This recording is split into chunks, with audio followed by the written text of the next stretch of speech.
Hey everyone, this is Shajli and welcome back. So in today's session, we'll be covering human resource management. So we'll be revising human resource management in a time span of 90 minutes.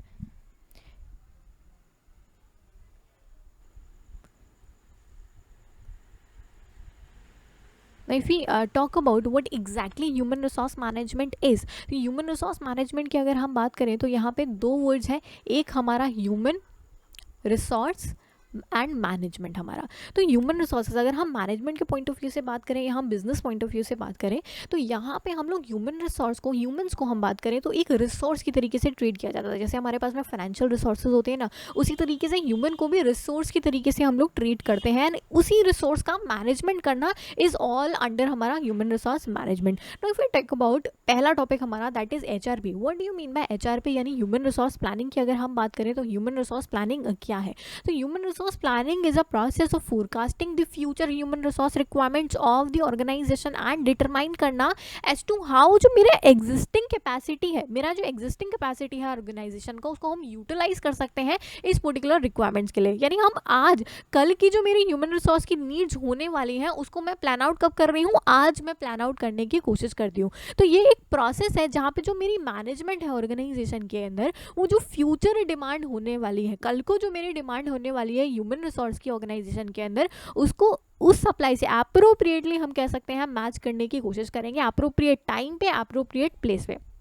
कई सारे तरीके हो सकते हैं. अभी से सोच के चलना कि अगर कल को मेरे को रिक्वायरमेंट होने वाली है तो मैं अभी से ही एम्प्लॉइज़ खोजना चालू कर दूं या अपने एम्प्लॉइज़ को ट्रेनिंग देना चालू कर दूं. तो ह्यूमन रिसोर्स प्लानिंग एक कंटिन्यूअस प्रोसेस है जहां पे हम राइट टाइप ऑफ कैंडिडेट को राइट जगह पे फिक्स करने की कोशिश करते हैं ताकि मेरा जो ऑर्गेनाइजेशन है ना इसके लिए बेनिफिशियल रहे, मेरा ऑर्गेनाइजेशन हमेशा ग्रो करता रहे. तो ह्यूमन रिसोर्स प्लानिंग की नीड एंड इंपॉर्टेंस की बात करें तो नीड क्या है, क्यों हमें ह्यूमन रिसोर्स करने की ज़रूरत है, तो एसेस करना फ्यूचर पर्सनल नीड्स को. तो अगर सरप्लस लेबर है या लेबर का शॉर्टेज है तो दोनों ही हम कह सकते हैं बहुत डिफेक्टिव प्लानिंग का नतीजा होता है. अगर एक पर्टिकुलर ऑर्गेनाइजेशन के अंदर ज़्यादा एम्प्लॉयज़ होंगे तो इसका मतलब ज़्यादा सैलरी दे रही है और काम कुछ नहीं है उसके पास में, या काम उतना सफिशेंट है ही नहीं उसके पास में. नाउ इन अगेन दूसरी सिचुएशन में उसके पास काम है लेकिन लेबर का शॉर्टेज हो रहा है. तो दोनों के अंदर अगर हम बात करें, दोनों ही घटिया प्लानिंग का हम कह सकते हैं नतीजा हो सकती है, खराब प्लानिंग का, या हो सकता है प्लानिंग करी ही नहीं है हमने. तो यहाँ पे हम कह सकते हैं बहुत सारे PSUs आपने देखा होगा कि गवर्नमेंट जो है लाइक VRS करने की कोशिश करती है कि वॉलंटरी रिटायरमेंट ले लीजिए, आप ये कर लीजिए, वो कर लीजिए. क्यों? क्योंकि उनके पास में लेबर इतना ज़्यादा हो गया है, सरप्लस में हो गया है और काम उनके पास में अभी अवेलेबल नहीं है. फिर foundation for other HRM practices. अगर आपको रिक्रूटमेंट करना है, सिलेक्शन करना है, ट्रेनिंग देनी है तो भाई किसकी ट्रेनिंग देनी है आपको ये पता होना चाहिए ना कि कल को मेरे को किस स्किल की रिक्वायरमेंट पड़ेगी. 6 महीने के बाद में मान लीजिए एक टेक्नोलॉजी अपग्रेड कर रही है और आपको उस पर्टिकुलर स्किल की रिक्वायरमेंट है, तो क्या हम आज से ट्रेनिंग देना चालू करेंगे अपने एम्प्लॉयज़ को ताकि वो 6 महीने के बाद उस पर्टिकुलर लेवल पे पहुंच सके. या मेरे को अगर 6 महीने के बाद इस पर्टिकुलर कैंडिडेट की नीड है, इस पर्टिकुलर कैटेगरी में इतने कैंडिडेट्स की नीड है, तो मैं आज से रिक्रूटमेंट करना चालू कर दूंगी. भाई आपने देखा होगा रिक्रूटमेंट के अंदर 6 महीना, 4 महीना, कभी कभी 1 साल भी लग जाता है आपके रिक्रूटमेंट के पूरे प्रोसीजर के अंदर. Coping with the change. जैसे जैसे हम कह सकते हैं मेरा मार्केट चेंज हो रहा है, गाइडलाइन चेंज हो रही है. अगर गाइडलाइन चेंज हो गई और जो गवर्नमेंट की गाइडलाइंस आई, उन्होंने कहा कि आपको आपके पास में जितने एम्प्लॉयज़ हैं इसका इतना परसेंटेज OBC होना चाहिए, इसका इतना परसेंटेज SC होना चाहिए, ST होना चाहिए, वुमेन होना चाहिए. जो भी चेंजेस आ रहे हैं regarding job, regarding qualification, regarding experience, कुछ भी जो भी आ रहा है उससे कोप अप करने के लिए HRP इज़ वेरी इंपॉर्टेंट, हम कह सकते हैं इन्वेस्टमेंट पर्सपेक्टिव से. Now as a result of change in the mindset of the management, investment हम लोग मानते हैं ह्यूमन रिसोर्स के अंदर करना. पहले क्या होता था ना, इन्वेस्टमेंट खाली देखा जाता था एसेट्स के अंदर करना. जब हम लोग बिल्डिंग में, लैंड में, इन सब में करते थे ना, तब उसको बोलते थे कि दिस इज इन्वेस्टमेंट. अभी ह्यूमन रिसोर्स के अंदर भी पैसा लगाना इन्वेस्टमेंट माना जाता है. जो इनको ट्रेनिंग देते हैं, सारा कुछ देते हैं ना, इसको हम लोग असेट की तरीके से ट्रीट करते हैं ह्यूमन रिसोर्स को, और इनके अंदर भी जो पैसा लग रहा है ना उसको इन्वेस्टमेंट के तरीके से माना जाता है. तो जब मेरे को ये पता रहेगा कि कैसा एम्प्लॉय चाहिए मुझको, किस तरीके का एम्प्लॉय चाहिए, तो ये इन्वेस्टमेंट हम अच्छा कर पाएंगे. तो इन्वेस्टमेंट पर्सपेक्टिव से भी HRP मेरा बहुत ज़्यादा इंपॉर्टेंट है. तो एक्सपेंशन एंड डाइवर्सिफिकेशन प्लान आपका, हम कह सकते हैं एक्सपैंड करना है, अगर आपको डाइवर्सिफाई करना है. अब मेरे को अगर एक मार्केट से दूसरे मार्केट के अंदर जाना है तो ऑब्वियसली क्या मुझे ये पता होना चाहिए कि मेरे को किस तरीके का स्किल की रिक्वायरमेंट है. अगेन तो मेरी फ्यूचर नीड्स भी इससे हम कह सकते हैं इसका बेस बन जाएगा HRP. फ्यूचर नीड्स का।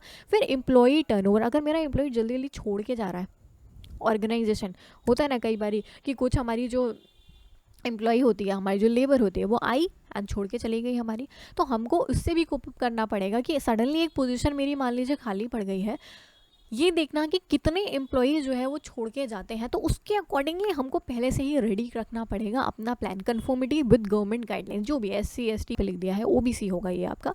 सो उसके हम कह सकते हैं जो है कन्फर्मिटी आपका रहना, मतलब हम कह सकते हैं गाइडलाइंस को फॉलो करने से रिलेटेड। तो इंटरनेशनल एक्सपेंशन स्ट्रैटेजीज हम कह सकते हैं। अब एक कंट्री जो है आजकल आप देख रहे हैं इन्वेस्टमेंट करने की कोशिश करती है, FDI FPI ये सारा कुछ करने की कोशिश कर रही है, तो अगेन उससे रिलेटेड अगर आपको एक्सपैंड करना है, एक्सपेंशन करना है आपको एक कंट्री से, आप इंटरनेशनल जाने की मान लीजिए कोशिश कर रहे हैं, आप एक्सपोर्ट करने की कोशिश कर रहे हैं, MNC what ever it is, तो यहाँ पे अगेन क्या आपको ह्यूमन रिसोर्सेज की रिक्वायरमेंट होगी, किस स्किल की रिक्वायरमेंट होगी, किस चीज़ की रिक्वायरमेंट होगी, क्या इसके लिए भी हम कह सकते हैं HRP बहुत ज़्यादा इंपॉर्टेंट रहेगा आपका। प्लानिंग इज़ हम कह सकते हैं लाइफ ब्लड, प्लानिंग हम कह सकते हैं बेस है आपका, अगर आपका बेस ही अच्छा नहीं होगा तो आगे का कुछ भी अच्छा नहीं हो पाएगा। Having highly talented man power inventory आपका। Next will move towards what are the various objectives of हमारा ह्यूमन रिसोर्स प्लानिंग की अगर हम ऑब्जेक्टिव्स की बात करें तो ऑब्जेक्टिव्स क्या क्या है, तो प्रॉपर असेसमेंट करना ह्यूमन रिसोर्स की नीड्स को। आज हम असेस कर रहे हैं कि क्या नीड है मेरी, एंटिसिपेशन क्या हो सकता है, क्या सरप्लस है, क्या करेक्टिव एक्शन रिक्वायर्ड है, क्या हम कह सकते हैं यहाँ पे मेरे को शॉर्टेज होने वाली है, whatever it is.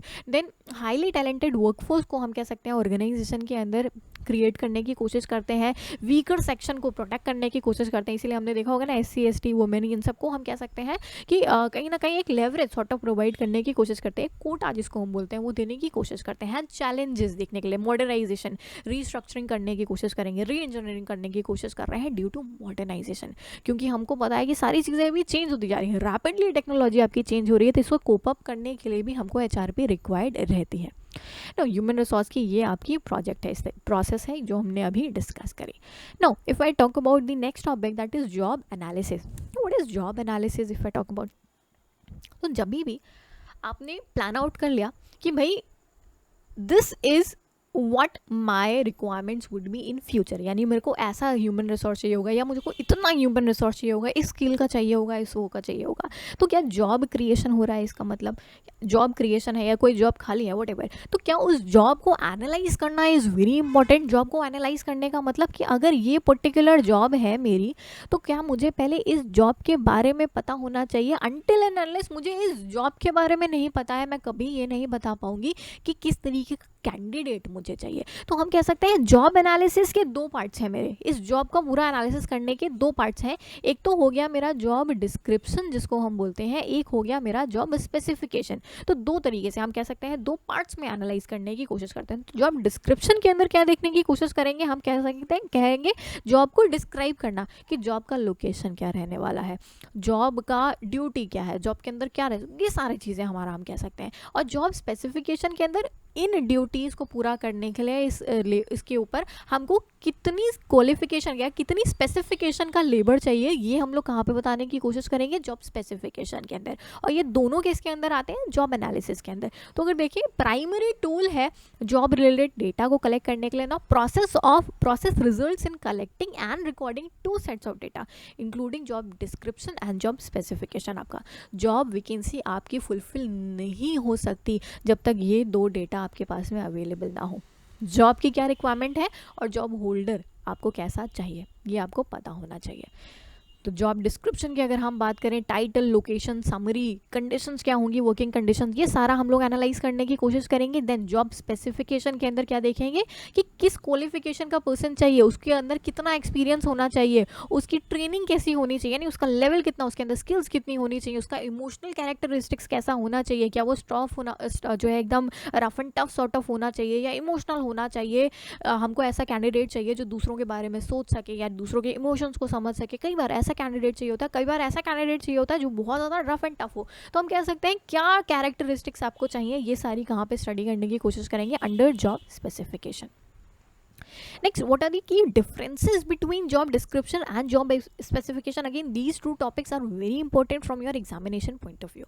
Job description की अगर हम बात करें, this is a descriptive statement. जो रोल, रेस्पॉन्सिबिलिटी, ड्यूटी एक पर्टिकुलर जॉब की डिफाइन करने की कोशिश करेगा, और जॉब स्पेसिफिकेशन क्या स्टेट करता है कि उस पर्टिकुलर ड्यूटी को परफॉर्म करने के लिए क्या स्पेसिफिकेशन चाहिए, हमको क्या क्वालिफिकेशन चाहिए एक पर्टिकुलर कैंडिडेट के अंदर. Job description is the outcome of job analysis and job specification is the outcome of job description. जब तक के जॉब डिस्क्रिप्शन नहीं होगा, जब तक कि मैंने जॉब को डिस्क्राइब नहीं किया ना कि क्या ड्यूटी होंगी इसकी, क्या रिस्पॉन्सिबिलिटी एंड एवरीथिंग, तब तक कि मैं जॉब स्पेसिफिकेशन कर ही नहीं पाऊंगी. भाई जब तक मेरे को एक जॉब ही नहीं पता है तो मैं कैसे बता दूंगी मेरे को कैंडिडेट कैसा चाहिए. तो जॉब एनालिसिस के लिए सबसे पहले हम जॉब डिस्क्रिप्शन करते हैं, और जॉब डिस्क्रिप्शन के बाद हम क्या करते हैं, जॉब स्पेसिफिकेशन करने की कोशिश करते हैं. अब हम लोग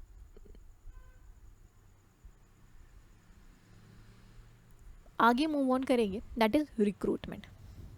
रिक्रूटमेंट क्या है, सिलेक्शन क्या है? Again this is also very important. हम कह सकते हैं हर बार ही क्वेश्चन जो है आपका निकल के आता है. नाउ रिक्रूटमेंट की अगर हम बात करें तो रिक्रूटमेंट क्या है? एक प्रोसेस जिसके तहत हम एक पूल ऑफ कैंडिडेट बनाने की कोशिश करते हैं. आपने देखा होगा कि जॉब आती है, वैकेंसी आती है, और जिसके अंदर एक सेट ऑफ, हम कह सकते हैं उन्होंने कुछ क्राइटेरिया दे के रखा होता है. जैसे आपका फॉर्म आया है नेट का एग्जाम मान लीजिए आप, तो यहाँ पे क्राइटेरिया है 50% जिसका भी है, और जो भी हम कह सकते हैं पोस्ट ग्रेजुएशन कर रहा है या कर चुका है वो अप्लाई कर सकता है. 55% जिसका भी है. No, they are not discouraging any candidates over here कि मतलब यहाँ पे हम कह सकते हैं this is positive in nature. इनको क्या चाहिए, इनको चाहिए कि ज़्यादा से ज़्यादा कैंडिडेट्स अप्लाई करें ताकि इनको सिलेक्शन के टाइम पे अच्छे अच्छे कैंडिडेट्स ये छांट लें. अगर कम अप्लाई करेंगे तो ऑब्वियसली बात है इनके पास में इतने ऑप्शंस अवेलेबल नहीं होंगे. तो रिक्रूटमेंट क्या है, जहाँ पे हम कह सकते हैं एक एंटिसिपेटेड वैकेंसीज हैं उनको भरने के लिए पूल ऑफ कैंडिडेट्स बनाने की कोशिश कर रहे हैं हम. प्रोसेस क्या है, सर्चिंग आउट सोर्सेज कि कहाँ से हम लोगों को लेके आ सकते हैं, जो या कहाँ से लोगों को लेके आ सकते हैं, या लोगों को इंड्यूस कर सकते हैं ताकि वो मेरी इस वैकेंसी के लिए अप्लाई करें. ज़बरदस्ती तो सेलेक्ट नहीं कर लेंगे, ऑब्वियसली बात है उनको अप्लाई करना पड़ेगा एक पर्टिकुलर जो है वैकेंसी के लिए. तो developing the techniques to attract suitable candidates को अप्लाई करना जो है अट्रैक्ट करना है. कई बार ऐसा होता है कि फॉर्म आते हैं और क्या ऐसा होता है कि आपको पता ही नहीं चला वो पर्टिकुलर फॉर्म आया है, और आपको ये लगता है कि वो फॉर्म आपके लिए बहुत ज़्यादा रिलेवेंट था. तो रिक्रूटमेंट का क्या रोल है कि वो जो फॉर्म आया है, वो जो वैकेंसी आई है, वो आप तक पहुंचाए वो. So recruitment pool of suitable candidates बनाना ताकि वो कैंडिडेट्स अप्लाई कर पाए, whoever is suitable for that particular job. Using of good techniques to attract prospective candidates. आपका नेक्स्ट स्टेज क्या है, यहाँ पे हम लोग इकट्ठा करेंगे एंड इसके बाद में अगेन अगला स्टेप हमारे पास में आ जाएगा, दैट इज़ आपका सिलेक्शन का, जहाँ पे हम सिलेक्शन करते हैं. सब सिलेक्शन थोड़ी देर में डिस्कस करेंगे. सोर्सेज की बात करें, सोर्सेज क्या क्या है रिक्रूटमेंट के, तो अगर हम बात करें सोर्सेज ऑफ रिक्रूटमेंट के अंदर हम दो कैटेगरीज बना सकते हैं. एक तो मेरा इंटरनल रिक्रूटमेंट हो गया, एक मेरा एक्सटर्नल. इंटरनल के अंदर ये जो वैकेंसी खाली है ना, इसके अंदर इंटरनली ही हम कैंडिडेट्स को लेने की कोशिश करते हैं. जैसे एक वैकेंसी आपकी खाली हुई, एक पोजीशन आपकी खाली हुई, मान लीजिए मेरे मैनेजर की उसकी डेथ हो गई या वो छोड़ के चला गया, व्हाटएवर द रीज़न इज़, या उसका प्रमोशन हो गया, मान लीजिए उसकी प्लेस खाली हो गई है, तो मैं उसके नीचे वाले कैंडिडेट को अगर प्रमोट कर दूं, जो इसके नीचे था इसको अगर मैंने प्रमोट कर दिया, अगेन ये वैकेंसी आपकी फिलअप हो गई है थ्रू इंटरनल प्रमोशंस. तो इंटरनली ये वैकेंसी फिल हो गई है रिटायरमेंट्स के थ्रू. अगर रिटायर्ड एम्प्लॉयज़ को ही हम वापस से बुला लें, इट हैपन्स कि हमारे एम्प्लॉयज़ रिटायर कर गए लेकिन क्योंकि मुझे सूटेबल कैंडिडेट नहीं मिल रहा है तो मैंने वापस से अपने ही रिटायर्ड कैंडिडेट्स को बुला लिया है. फॉर्मल एम्प्लॉयज़ जो हम कह सकते हैं पहले ही छोड़ के चले गए थे कोई रीजंस की वजह से, इंसेंटिव्स हमें लग रहा है हमने उनको सही से नहीं दिए थे, या उस टाइम पे कंपनी की हालत अच्छी नहीं थी, हमने निकाल दिया था उनको, या व्हाटएवर रीज़न इट इज़, तो इसकी वजह से हम कह सकते हैं उनको भी हम वापस बुला सकते हैं. देन ट्रांसफर्स के थ्रू, एक हमारे ब्रांच के अंदर मान लीजिए पोजीशन खाली थी तो इस ब्रांच से उस ब्रांच के अंदर ट्रांसफ़र हो गया आपका, तो अगेन वैकेंसी आपकी फिलअप हो गई इंटरनली. इंटरनल एडवर्टाइजमेंट्स, कई बार ऐसा होता है कि इंटरनल प्रमोशंस के लिए वो लोग क्या करते हैं कि एडवर्टीजमेंट निकालते हैं कि अगर आपको लगता है कि आपके पास में ये क्वालिफिकेशंस हैं तो आप इस पर्टिकुलर पोस्ट के लिए अप्लाई कर सकते हैं। तो इंटरनली एग्जाम भी ले लेते हैं, इंटरनली ये सारी कुछ होता है। अब दिस जो वैकेंसी रहती है ये बाहर के लिए अवेलेबल ही नहीं रहती है, हम कह सकते हैं बाहर के कैंडिडेट्स के लिए केवल वो ही। अगर आपने बैंक्स वगैरह के अंदर देखा होगा तो वहाँ पे प्रमोशंस होते हैं बहुत सारे ऐसे जिसमें उन्हीं के बैंक के ही लोग अप्लाई कर सकते हैं केवल। So this is sort of हम कह सकते हैं इंटरनल रिक्रूटमेंट का तरीका। अब बेनिफिट्स क्या है, जो एग्जिस्टिंग एम्प्लॉय है अगेन मोटिवेटेड हो जाएगा, कॉस्ट हमारी सेव हो गई क्योंकि अब और उसके बाद में क्योंकि हमने बहुत ज़्यादा बाहर से कैंडिडेट नहीं लाए, नंबर ऑफ कैंडिडेट्स कम होंगे हमारे पास में, कॉस्ट सेव हो जाएगी। ट्रेनिंग कॉस्ट जो है हम कह सकते हैं वो भी सेव हो जाएगी क्योंकि जो कैंडिडेट है उसको ऑलरेडी मेरी ऑर्गेनाइजेशन के बारे में पता है, वो एक हम कह सकते हैं रिलायबल प्रोसेस है क्योंकि मैं एक पर्टिकुलर कैंडिडेट को पहले से जानती हूँ, इसका पूरा सारा कुछ मेरे को पता है कि ये कैसे काम करता है कैसे नहीं काम करता है, each and everything I already know. यहाँ पे एक्सटर्नल सोर्सेज की अगर हम बात करें, प्रेस एडवर्टीजमेंट्स हो सकता है, हम कह सकते हैं। उसके बाद में कैंपस इंटरव्यूज़, आपने देखा होगा कैंपस प्लेसमेंट के लिए लास्ट ईयर के अंदर कंपनीज आती हैं, प्लेसमेंट एजेंसीज आपकी होती हैं बहुत सारी, जो मीडिएटर एजेंसीज होती हैं, वॉक इन इंटरव्यूज़ लेने की कोशिश करते हैं। उसके बाद में एम्प्लॉयमेंट एक्सचेंज के थ्रू आप देखते हैं वहाँ पे मीडिएटर एम्प्लॉयमेंट एक्सचेंज के थ्रू या कॉम्पिटिटर्स को टैप करने की कोशिश करते हैं कि ये एक पर्टिकुलर ऑर्गेनाइजेशन है, ये अपना जो डायरेक्ट कॉम्पिटिटर है उसके अंदर देखने की कोशिश करेगी कौन सा एम्प्लॉय अच्छा काम कर रहा है और उसको टैप करने की कोशिश करेगी, उसको हम अपनी ऑर्गेनाइजेशन के अंदर ले आया कर। ई रिक्रूटमेंट, ये जितनी भी वेबसाइट्स हैं आपकी jobs.com, naukri.com, इस तरीके से हम करने की कोशिश कर सकते हैं। तो ये बहुत सारे तरीके हैं। एक्सटर्नल रिक्रूटमेंट क्या हो गया, जब हम बाहर से कैंडिडेट लेके आ रहे हैं आपका, दैट इज आपका एक्सटर्नल रिक्रूटमेंट। नेक्स्ट हम लोग मूव ऑन करेंगे सिलेक्शन के ऊपर। अगर इसके हम ड्रॉबैक्स की बात करें, बेनिफिट्स हमने डिस्कस कर लिया, ड्रॉबैक्स इसका क्या हो गया कि मोनोटोनस हो गया है सारा कुछ, नया ब्लड कोई आ ही नहीं रहा है आपके ऑर्गेनाइजेशन के अंदर, जो एम्प्लॉइज पहले थे वही एम्प्लॉइज पहले, आपस में हम कह सकते हैं जेलेसी हो जाएगी, एक का प्रमोशन हो गया दूसरा उसी पोजीशन के ऊपर है कहीं ना कहीं, और आपका हम कह सकते हैं। और एक्सटर्नल सोर्स ऑफ रिक्रूटमेंट की अगर हम बात करें तो इसका ड्रॉबैक क्या हो जाएगा आपका, इसका ड्रॉबैक ये हो जाएगा आपका कि यहाँ पे जो खुद के एम्प्लॉयज़ हैं, हमारे इंटरनल जो एम्प्लॉयज़ हैं ना, वो थोड़ा सा डीमोटिवेटेड हो जाते हैं। उनको ये लगता है कि यार जो हमारी दूसरी पोजीशन थी उसको फिलअप करने के लिए हमें कंसिडर नहीं किया गया है, एक बाहर से कैंडिडेट लेके आ गए, तो कहीं ना कहीं उनके अंदर इनसिक्योरिटी हो जाती है, उनके अंदर हम कह सकते हैं एक वो फीलिंग जाग जाती है। नेक्स्ट आएंगे हम लोग, अब रिक्रूटमेंट हो गया सारा कुछ, यानी मैंने पूल ऑफ कैंडिडेट अब बना दिया, अब इस पूल में से हम छांटना चालू कर देंगे, इस पूल में से अब हम सेलेक्ट करना स्टार्ट करेंगे। तो सिलेक्शन की अगर हम बात करें, व्हाट एग्जैक्टली इज सिलेक्शन, ना selection can be defined as a process of choosing the right person for the right job. तो सिलेक्शन की स्टेप्स क्या है, पहले प्रिलिमिनरी इंटरव्यू होता है, एप्लीकेशन ब्लैंक वगैरह जो है वो आपका भरवाया जाता है। This is a negative process क्योंकि इसमें हम एम्प्लॉयज़ को छांट रहे होते हैं। रिक्रूटमेंट की बात करें that is a positive process आपका, एंड देन वेरियस स्टेप्स आपकी, एंड देन फाइनल सिलेक्शन जो है वो आपका हो जाता है। नेक्स्ट अगर हम बात करें कि क्या क्या टेस्ट रहते हैं, भाई सिलेक्शन के लिए हम बहुत सारे टेस्ट यूज़ करने की कोशिश करते हैं, तो आपको बहुत ज़्यादा डिटेलिंग में नहीं पढ़ना है इन सारे टेस्ट को, बट थोड़ा थोड़ा देख लेना। एप्टीट्यूड टेस्ट होते हैं जैसे intelligence, mechanical, psychomotor, clerical test हो गए, मेंटल इंटेलिजेंस वाले आपके टेस्ट, अचीवमेंट टेस्ट होते हैं आपके, पर्सनालिटी टेस्ट हो गए, इंटरेस्ट के लिए या मिसलेनियस, कई बार ऐसा होता है कि आपकी राइटिंग वगैरह देखने के लिए टेस्ट किया जाता है, ऑनेस्टी देखने के लिए टेस्ट किया जाता है, मेडिकल स्क्रीनिंग होती है आपका। उसके बाद में हम कह सकते हैं कि कई बार ऐसे एग्ज़ाम होते हैं आपके जो इंटरव्यूज़ होते हैं गवर्नमेंट में, बेसिकली ऐसा होता है अगर आपने एफकैट वगैरह दिया हो एयरफोर्स वगैरह के लिए, तो वहाँ पे व्हाट हैपेंस कि आपको एक पिक्चर सॉर्ट ऑफ दिखाते हैं, उस पिक्चर के लिए आपको एक लाइक 5-10 लाइन का एक ऐसे या ऐसा कुछ लिखने की कोशिश करनी पड़ती है। तो अलग अलग हम कह सकते हैं टाइप के टेस्ट होते हैं डिपेंडिंग अपॉन आप किस पर्टिकुलर पोजिशन को भरने की कोशिश कर रहे हैं आपका। नेक्स्ट ट्रेनिंग एंड डेवलपमेंट पे हम लोग मूव ऑन करने की बात करेंगे।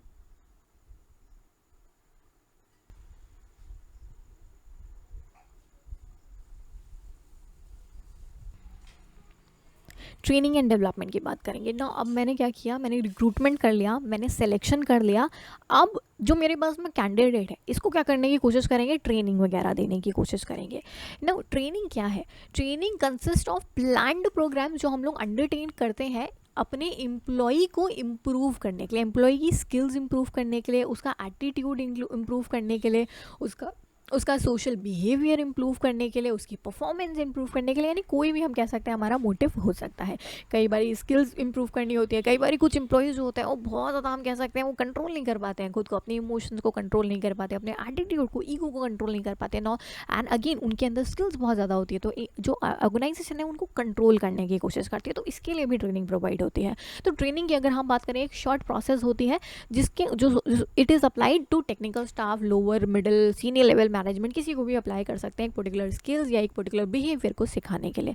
ऑब्जेक्टिव क्या है? क्वालिटी वर्कफोर्स का इम्प्रूव करना ना। ट्रेनिंग एंड डेवलपमेंट हेल्प करती है कंपनीज को to improve the quality of work done by their employees, हम कह सकते हैं एनहांस करना एम्प्लॉय की ग्रोथ। क्या हमें खुद को भी अच्छा लगता है कि अगर नई स्किल्स हम सीख रहे हैं, अगर हमारा खुद का डेवलपमेंट हो रहा है, तो अगेन हमको खुद का डेवलपमेंट होना अच्छा लगेगा, तो हम कह सकते हैं ट्रेनिंग हमें परफेक्शन प्रोवाइड करेगा ताकि हम ग्रो करें, अपने खुद में ग्रो करें ना, प्रिवेंट करेगा ऑब्सोलेसेंस। कई बार क्या होता है कि अगर हम सेम ही चीज़ को करते चले जा रहे हैं तो ऑब्सोलीट हो जाएंगे, जैसे पुरानी मशीनरी पे काम कर रहे हैं। जैसे अगर हम बात करें कि थोड़े जो आपका पुराना वाला स्टाफ है गवर्नमेंट के अंदर, आपने देखा होगा एजेड लोग हैं बहुत सारे, बैंक्स वगैरह के अंदर आप लोग जाते होंगे तो देखते होंगे अब उनको नहीं पता कि किस तरीके से काम करना है, जल्दी काम करना है, टेक्नोलॉजी के बारे में उन्हें नहीं पता होता है। बहुत सारे लोग होते हैं ऐसे अभी भी गवर्नमेंट डिपार्टमेंट्स के। No, these are obsolete. इसको क्या करना चाहिए? ऐसे लोगों को ट्रेनिंग दिलानी चाहिए। आपको ट्रेनिंग दी जाती है इन्हीं लोगों को एक तरीके से, ताकि इनको हम कह सकते हैं बाहर ना निकल जाए। अब हम कह सकते हैं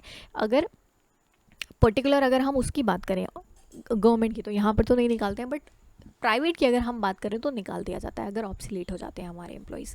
नेक्स्ट अगर हम बात करें असिस्टिंग न्यू कमर, अब यहाँ पे हम नए कमर को असिस्ट करने की कोशिश करते हैं। आपने अगर सुना होगा ओरिएंटेशन होता है तो नया, ताकि रंग में ढल सके एक तरीके से जो भी मेरी ऑर्गेनाइजेशन है, उसके रूल्स रेगुलेशंस, नया मेथड, ये सारी चीज़ें समझाने के लिए। Bridging the gap between planning and implementation. अब मैंने प्लान आउट किया है कि मुझे अपनी जो ऑर्गेनाइजेशन है वो इतने लेवल तक लेके जानी है, इतना प्रोडक्शन करना है, ये करना है, वो करना है। क्या इसके लिए बहुत ज़्यादा ज़रूरी है कि मैं अपने एम्प्लॉय को भी उसी लेवल की ट्रेनिंग दूँ, ताकि ऐसा ना हो कि मेरा एम्प्लॉय तो इस लेवल का है और मैं पता चल रहा है प्लानिंग कर रही हूँ इस लेवल की, कैसे अचीव होगा? ये गैप भरना ज़रूरी है बहुत ज़्यादा। ट्रेनिंग अपने एम्प्लॉय को भी ऊपर उठाना बहुत ज़्यादा ज़रूरी है। Then health and safety measures, क्या हम कह सकते हैं कि हमारे एम्प्लॉयज़ को सिखाना बहुत ज़्यादा ज़रूरी है। अगर वो एक पर्टिकुलर मशीनरी पे काम कर रहे हैं और वो मशीनरी के अंदर से बहुत सारी फ्यूम्स निकल रही हैं जो उनकी हेल्थ के लिए हज़ार्डियस हैं, उनको ट्रेन करना बहुत ज़्यादा ज़रूरी है कि what impacts can be there, या उनको किस तरीके से अपनी हेल्थ इंप्रूव करनी है, किस तरीके से सेफ्टी मेजर्स लेने हैं, सारी चीज़ें इज़ वेरी इंपॉर्टेंट आपका ना। मेथड्स क्या क्या है हमारे पास में ट्रेनिंग के? तो अगर हम ट्रेनिंग के मेथड की बात करें तो on the job training method है हमारे पास में, of the job training method है। ऑन द जॉब का मतलब जब हम लोग जॉब पे रहकर ही ट्रेनिंग करते हैं, जॉब रोटेशन, इनको इनकी जगह भेज दिया, इनको इनकी जगह भेज दिया। अभी क्या हो गया, ये इनकी जगह पे जाके इनका काम सीख जाएंगे, ये इनकी जगह पे आके इनका काम सीख गए, और व्हाट हैपेंड, दोनों ने कुछ नया सीख लिया, हो गया। कोचिंग, इसके अंदर एक ट्रेनी को एक सुपरवाइजर अलॉट कर दिया जाता है who functions as a coach, हम कह सकते हैं। अब वो कोच की तरीके से फंक्शन करेगा। फिर जॉब इंस्ट्रक्शंस, अब यहाँ पे step by step training provide होगी, जहाँ पे जो ट्रेनर है वो आपको धीरे धीरे करके एक एक स्टेप बता रहा है। अब यहाँ पे क्या होता है, आपको खुद ही देख के सीखना पड़ जाएगा, और यहाँ पे क्या होता है, आपको एक एक चीज़ जो है हम कह सकते हैं इंस्ट्रक्शंस प्रोवाइड हो रहे हैं, आपको करेक्शंस भी करके दिए जाएंगे यहाँ पे। उसके बाद में कमेटी असाइनमेंट्स, कई बार ग्रुप असाइनमेंट्स दे दिया जाता है टीम वर्क को इन्हांस करने के लिए। फिर इंटर्नशिप होती है आपकी, आप लोगों ने मेरे ख्याल से ग्रेजुएशन पोस्ट ग्रेजुएशन में इंटर्नशिप वगैरह करी होंगी। सो अगेन जॉब पे रहकर ही यहाँ पर हम ट्रेनिंग जो है वो कर रहे होते हैं। सो दीज आर हम कह सकते हैं मेजर आपके on the job training methods हैं। ऑफ द जॉब में क्या होता है कि आपको जॉब के ऊपर नहीं रह रहे हैं, आप अलग रह रहे हैं जॉब को, और उसी टाइप की कंडीशन हम कह सकते हैं मेंटेन हुई है जो आपको ट्रेनिंग दे रही है ना। क्लासरूम मेथड, अगर आप जैसे IBPS वगैरह एग्जाम क्लियर करें या कुछ करें तो आपको एक जगह पे भेजा जाता है जहाँ पे आपको वो ट्रेनिंग प्रोवाइड करते हैं पहले कुछ पर्टिकुलर टाइम पीरियड के लिए, एंड उसके बाद में आप हम कह सकते हैं उसके ऊपर आते हैं, क्या कहते हैं, अपनी जॉब के ऊपर आते हैं। तो बहुत सारे हम कह सकते हैं ऐसे आपकी ऑर्गेनाइजेशंस रहती हैं जो लोग क्लासरूम ट्रेनिंग प्रोवाइड करने की कोशिश करती हैं ना। उसके बाद में सिमुलेशन हो गया। सिमुलेशन क्या होता है, जैसे जो पायलट्स वगैरह हैं अगर उनको ट्रेनिंग प्रोवाइड करनी है तो डायरेक्टली क्या उनको प्लेन दे दिया जाएगा उड़ाने के लिए, या पहले उसी टाइप की कंडीशंस प्रोवाइड करी जाएंगी, है ना। पहले डायरेक्ट कंडीशंस, डायरेक्ट प्ले नहीं देते, पहले कुछ उसी तरीके से कंडीशंस प्रोवाइड करी जाती हैं जिस यहाँ पे पूरा सेटअप रहता है उसी तरीके से उनको सिखाया जाता है पहले। दैट इज़ व्हाट हम कह सकते हैं सिमुलेशन इज़। आपका सिमिलर एटमॉस्फेयर प्रोवाइड करने की कोशिश करते हैं जो आपका ओरिजिनल हम कह सकते हैं वर्क में होने वाला है। बिजनेस गेम्स आपका इस तरीके से, यानी यहाँ पे ट्रेनिंग मैनेजर जो है उससे हम क्या कह सकते हैं, वो कुछ क्वेश्चंस पूछेगा आपको गेम के फॉर्मेट में, कुछ आपको सिचुएशंस देगा, आपको आंसर करने की कोशिश करनी है। अगेन इससे आप सोचेंगे, एनालाइज करने की कोशिश करेंगे प्रॉब्लम्स को कि इसके क्या क्या सोल्यूशंस हो सकते हैं। अगेन आपको ट्रेनिंग मिल रही है एक तरीके से यहाँ पे। देन कमेटी हो गया आपका। Committee refers to a group of people जो ऑफिशियली अपॉइंट करे गए हैं to look into a problem and provide solution. अब ट्रेनिंग मैनेजर्स जो है इनको हम कह सकते हैं कमेटी के अंदर रख दिया जाएगा आइडेंटिफाई करने के लिए कि वो किस तरीके से एक प्रॉब्लम को स्टडी करते हैं और वो क्या उस प्रॉब्लम से सीख रहे हैं। वो उनको कमेटी के अंदर डाल दिया गया, उनको कुछ प्रॉब्लम्स दिया, वो प्रॉब्लम्स को देख रहे हैं, एनालाइज करने की कोशिश कर रहे हैं, कुछ ना कुछ सीख के निकलेंगे वहाँ से। तो इस तरीके की एक ट्रेनिंग हो गई। कॉन्फ्रेंसेस, मेरे ख्याल से कॉन्फ्रेंसेस सबको पता है कि कॉन्फ्रेंसेस क्या होती है। उससे स्पेसिफिक टॉपिक्स के ऊपर कॉन्फ्रेंसेस हो रही हैं आपकी, या आपको कुछ रीड करने के लिए दे दिया है मैगजीन से, इंटरनेट से, रिसर्च पेपर्स या एनीथिंग, जो भी आपको हम कह सकते हैं मैनेजर ने प्रोवाइड किया है। तो again you learn from that.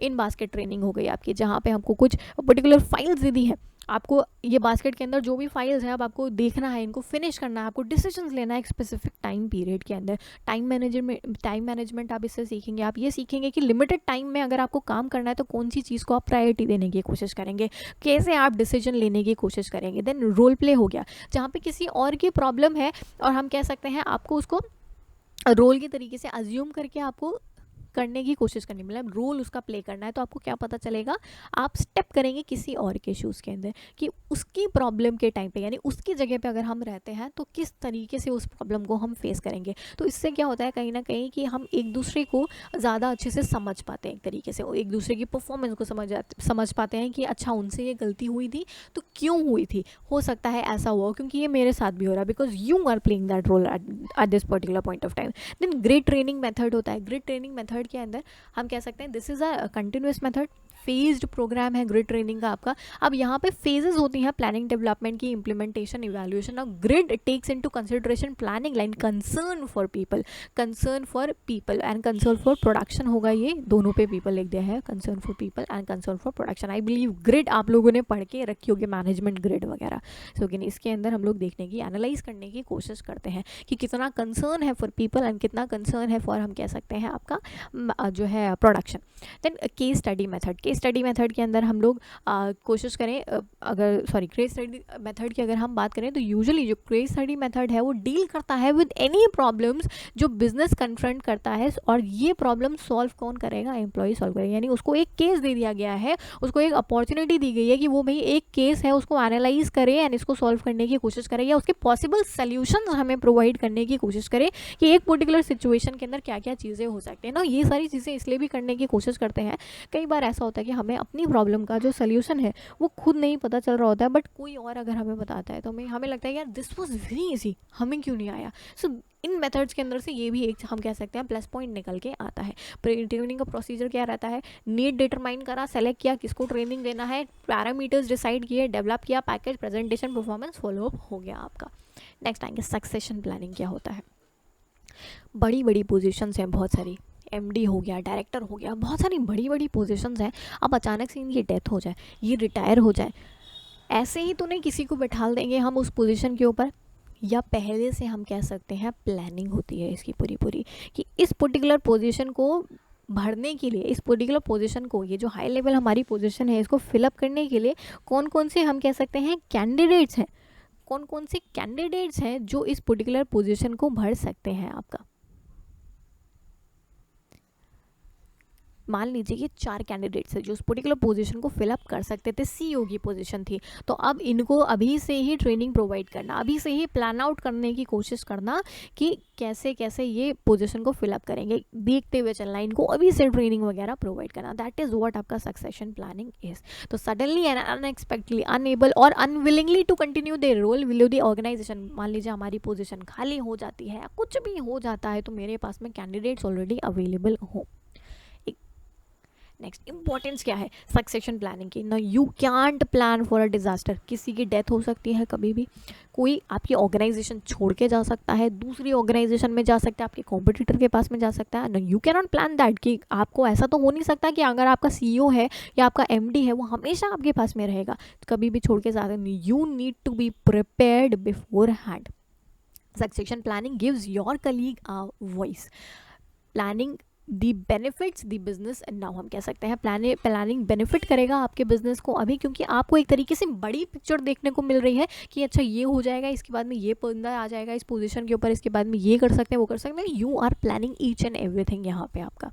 उसके बाद में स्टेप्स की अगर हम बात करें तो आप रिव्यू करने की कोशिश करेंगे टैलेंट को कि आपके ऑर्गेनाइजेशन में कौन कौन से वो लोग हैं जो इस पर्टिकुलर पोजीशन को फिलअप कर सकते हैं। No, not everybody can fill up, right, ऐसा तो हो नहीं सकता कि एक सीईओ की पोजीशन है तो अगर मेरी ऑर्गेनाइजेशन के अंदर 500 एम्प्लॉय हैं तो सारे तो नहीं फिलअप कर सकते ना, उसकी कोई स्पेसिफिक नीड्स होंगी, 2 या 3 कैंडिडेट्स या 4 कैंडिडेट्स मैक्सिमम जो हम कह सकते हैं एस्पायरिंग है। फिर प्लान करेंगे, इस पूरी प्रोसेस को प्लान करने की कोशिश करेंगे कि किस तरीके से हमें इन एम्प्लॉयज़ को सूटेबल बनाना है, इनको कैसी ट्रेनिंग देनी है कि इस पोजीशन को फिलअप कर सकें। क्लियर फोकस होना चाहिए कि इनका क्या पोजीशन होगा, इनके लिए क्या एफर्ट्स करने, ईच एंड एवरीथिंग, क्योंकि succession planning can be very complicated, क्योंकि अगर एक पर्टिकुलर पर्सन को पता है ना कि इसको ये 4 में से बंदा कोई रिप्लेस कर सकता है अगर आगे जाके, तो अभी यहाँ से खुन्नस यहीं से चालू हो जाएगी। तो इनको नहीं पता चलना चाहिए कि ये पर्सन्स हैं यहाँ पे, तो सारा कुछ एकदम कॉन्फिडेंशियल चल रहा और ना ही इनको पता चले कि इनको हमने हाईलाइट कर लिया है, क्योंकि अभी अगर इनको पता चल गया है ना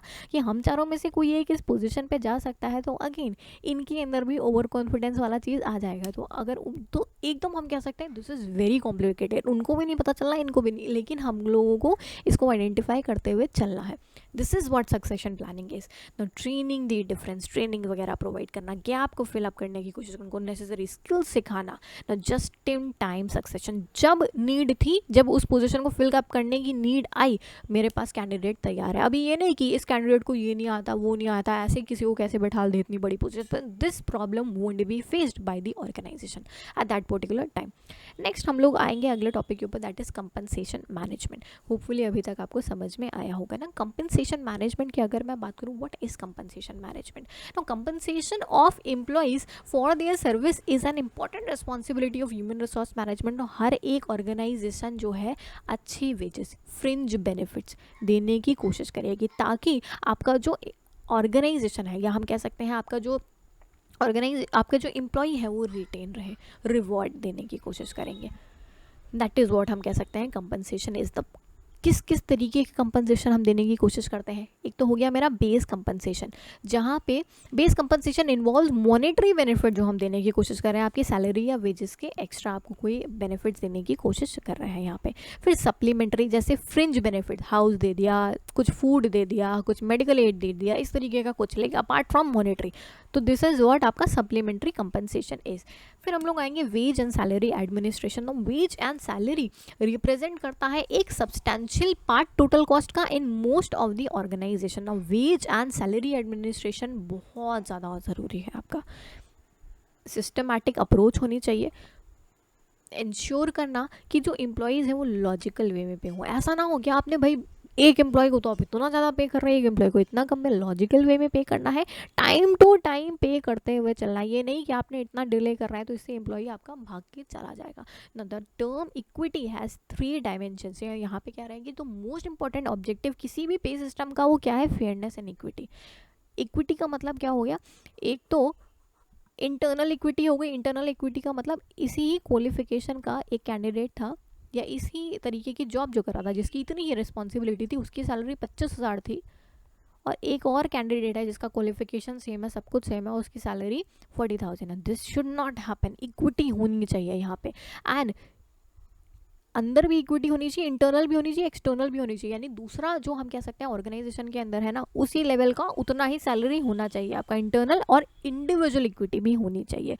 यानी individual capacity equity highlights equal pay for equal job, that is each individual pay is fair in comparison with other doing the same job। आपका डिफिकल्टी लेवल, क्वालिफिकेशन, दोनों ही केसेस में हम कह सकते हैं इक्विटी आपको मेंटेन करके चलनी है, इंटरनली भी मेंटेन करनी है, एक्सटर्नली भी आपको मेंटेन करते हुए चलनी है आपका।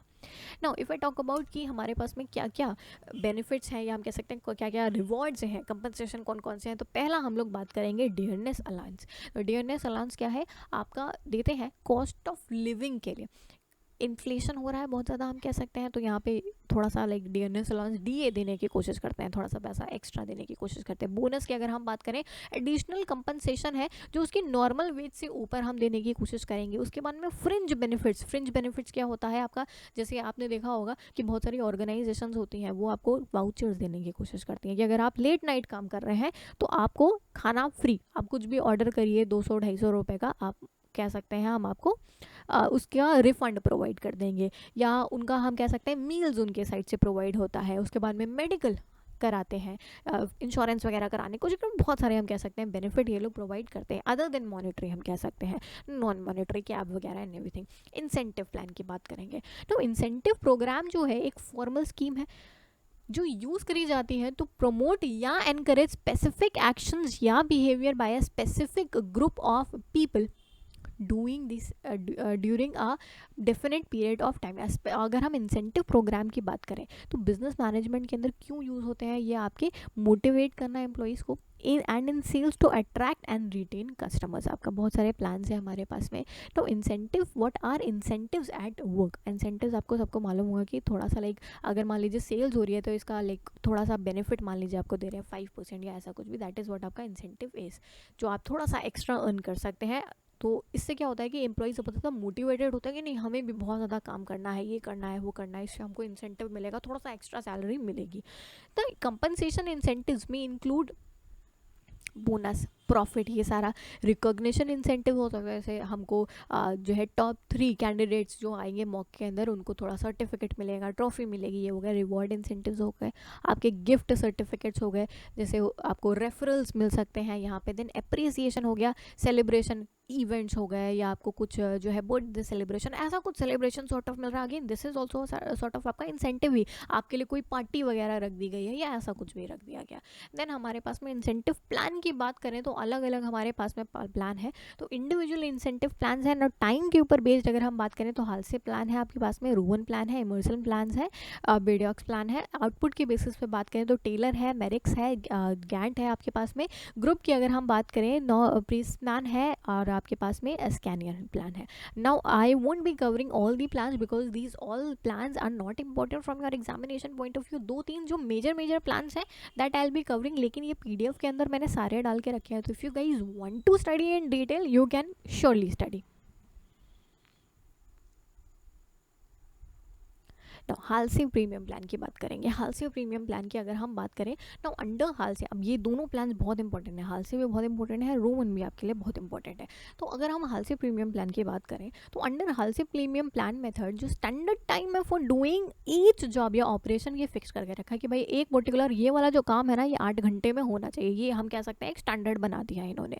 And the worker is given wages for the actual time he takes to complete the job या operation at the agreed rate are plus a bonus equally 1/2 of the wages of the time saved।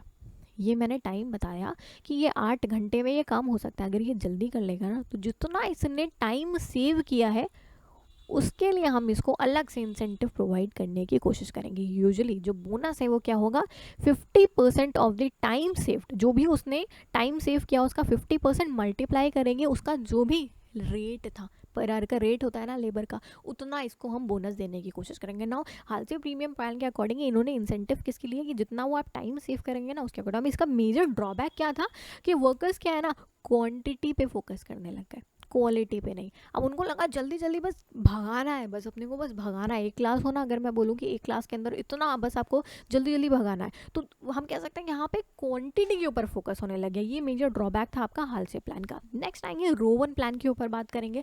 Rowan plan की अगर हम बात करें तो again बहुत हम कह सकते हैं इंपॉर्टेंट इंसेंटिव प्लान है। जेम्स रोवन ने ये प्लान आपका दिया था। तो जेम्स रोवन ने स्टडी किया हालसे प्लान को, उसके बाद में ये वाला प्लान इन्होंने देने की कोशिश करी। जो उधर का ड्रॉबैक था ना उसको यहाँ पे कवर अप करने की कोशिश करें। Now as per this plan there is guarantee of minimum wage with time rate, but worker has right to get bonus on the basis of time saved. इन्होंने बोला कि एक मिनिमम आपको मिलेगा ही मिलेगा, आपके टाइम के बेसिस पे, और जितना आप टाइम सेव करते हैं ना उसका हम कह सकते हैं आपको एक्स्ट्रा मिलेगा। यहाँ पे इन्होंने ये बोला, इस तरीके से यहाँ पे निकल के आएगा आपका। तो जितना आपने सेव किया एंड जो आपका मेजर जो आपका बेसिक है वो आपको मिलेगा ही। नेक्स्ट, इनको मैं कवर अप नहीं कर रही हूँ because these are not very important from your examination point of view. Emerson plan है आपका एफिशिएंसी के बेसिस पे जब हम लोग वो इंसेंटिव देने की कोशिश करते हैं, आपका बिडॉक्स वगैरह है। If you guys want you can surely read it. Taylor को मैं कवर अप करूँगी because Taylor is important from your examination point of view. Now a method of wage payment whereby after test have set a standard time. अब यहाँ पे standard time test set कर रहे हैं, एक particular काम को करने के लिए, receives a high piece rate for doing the task in time and lower piece rate for taking longer than task. अब इन्होंने क्या बोला कि अगर मैंने 8 घंटा सेट किया ना, तो इस 8 घंटे में अगर आप काम को पूरा करेंगे तो आपको मान लीजिए हम 25 रुपीज़ पर आवर के अकॉर्डिंगली पेमेंट करेंगे। लेकिन हम कह सकते हैं अगर आपने ज़्यादा टाइम लिया ना, 9 घंटे के अकॉर्डिंगली टाइम लिया ना, तो हम आपको पे करेंगे 20 रुपीज़ पर आवर के हिसाब से। तो यहाँ पे हम कह सकते हैं, इन्होंने क्या बोला कि अगर आप एक पर्टिकुलर टाइम पे काम कर रहे हैं तो आपको ज़्यादा पैसा मिलेगा, और अगर आप टाइम ज़्यादा ले रहे हैं तो आपको कम पर आवर के हिसाब से पैसा कम मिलेगा, और अगर आप कम टाइम ले रहे हैं तो आपको ज़्यादा पर आवर के हिसाब से पैसा मिलेगा। So this is what his particular this piece rate system was. Next आएंगे हम लोग, again these are not very important but still I would suggest कि थोड़ा सा पढ़ लेना एक बारी। Now we'll be covering performance appraisal. Performance appraisal a very important topic from your examination point of view. Performance appraisal क्या है? अब एक एम्प्लॉई है, मान लीजिए उसकी परफॉर्मेंस बहुत अच्छी थी। अब हमेशा तो इंसेंटिव देने से काम नहीं चलेगा, उसको परफॉर्मेंस को अप्रेज करना पड़ जाएगा आपको। कहीं ना कहीं हम कह सकते हैं ओवरऑल अगर हम लॉन्ग टर्म पीरियड की बात करें, भाई 1 साल तक आपने किसी की परफॉर्मेंस को एनालाइज किया, अभी आपको अप्रेज करना पड़ेगा उसकी परफॉर्मेंस, उसको बताना पड़ेगा कि कहाँ पे गैप रह रहे थे, क्या फिलअप करने की नीड है एंड एवरीथिंग। तो परफॉर्मेंस अप्रेजल की अगर हम बात करें, इवैल्यूएट करना एक पर्टिकुलर जो एम्प्लॉई है उसकी परफॉर्मेंस को रिलेटिव टू हिज और हर स्टैंडर्ड, कि भाई ये एम्प्लॉई जो है इतना कर सकता है। जैसे आप लोग हो ना, अगर आपको बताओ कि आप लोग इतना अचीव कर सकते हैं, उसके बाद में आपका जो भी एक्चुअल परफॉर्मेंस रहा उसको एनालाइज करना, उसको इवैल्यूएट करने की कोशिश करना। तो यहाँ पे वर्क स्टैंडर्ड सेट होते हैं, एक्सेस करते हैं एम्प्लॉई की, हम कह सकते हैं एक्चुअल परफॉर्मेंस को स्टडी करने की कोशिश करते हैं, उसके अकॉर्डिंगली फीडबैक हम एम्प्लॉइज़ को देने की कोशिश करते हैं। नाउ अगर हम यूजेस की बात करें, what are the various uses of performance appraisal, तो परफॉर्मेंस अप्रेजल की वेरियस यूजेस क्या क्या है हमारे पास में?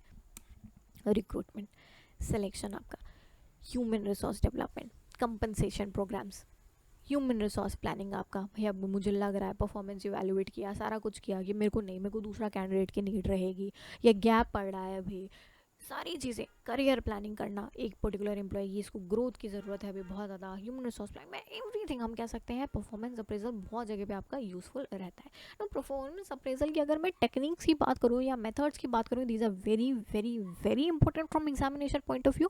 ट्रेडिशनल टेक्निक्स हैं आपके पास में कुछ एंड कुछ आपके पास में मॉडर्न टेक्निक्स है, एक एक करके इनको कवर अप करने की कोशिश करेंगे हम।